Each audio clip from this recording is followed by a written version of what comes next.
এক দোকানে গিয়েছিলাম, তখনও সন্ধ্যা হয়নি।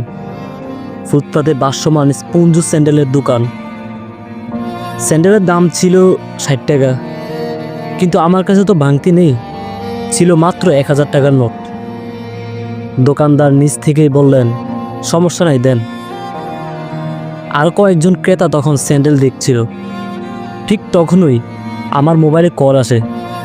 কথা বলতে বলতে দোকানে দেওয়া বাকি টাকা পকেটে গুঁজে চলে আসি। অন্য মনস্ক থাকার কারণে টাকাটাও গুনে নেওয়া হয়নি, যদিও সেটা করা উচিত ছিল। রাতে বাসায় ফিরে টাকা বের করলাম, দেখি 500 টাকার 3টা নোট। হায় সর্বনাশ! দোকানদার স্যান্ডেলের দাম তো রাখেনি, উল্টো 500 টাকা বেশি দিয়ে দিয়েছেন। আমার এতটা সততা ছিল না যে আমি খুশি হইনি।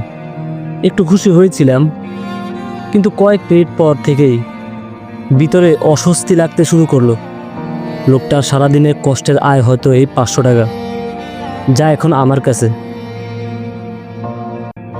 তাড়াতাড়ি বাসা থেকে বের হলাম।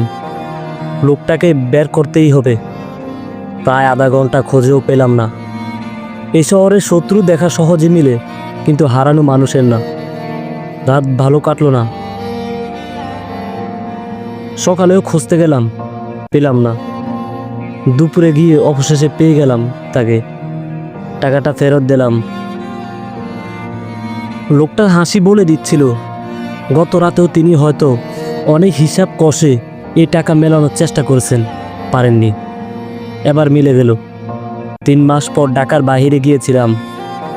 বাসের যাত্রা বিরতিতে এক হোটেলে খেতে নামলাম। খাওয়া শেষে বাসে উঠে দেখি সর্বনাশ, আমার কাঁধের ব্যাগটা হোটেলেই রেখে এসেছি। ব্যাগে ছিল প্রায় 10,000 টাকা আর একটা মোবাইল। তৎক্ষণাৎ বাস থেকে নেমে পড়লাম।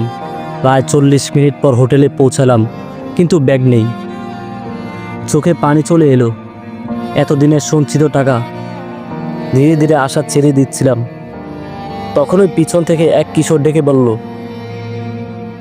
ভাই, আপনার ব্যাগটা এখানে রেখে গিয়েছিলেন।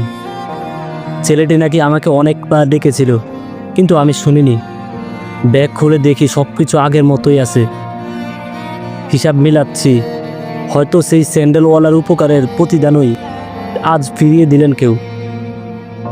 আপনি কারো উপকার করলে সেটি কখনো বৃথা যায় না। হয়তো যার উপকার করলেন সে আপনাকে ফেরত দিতে পারবে না, কিন্তু আল্লাহ অন্য একজনের মাধ্যমে আপনাকে ফিরিয়ে দেবেনি ইনশাল্লাহ। বিশ্বাস রাখুন, উপর থেকে কেউ একজন আমাদের জীবনের সুতো টানছেন।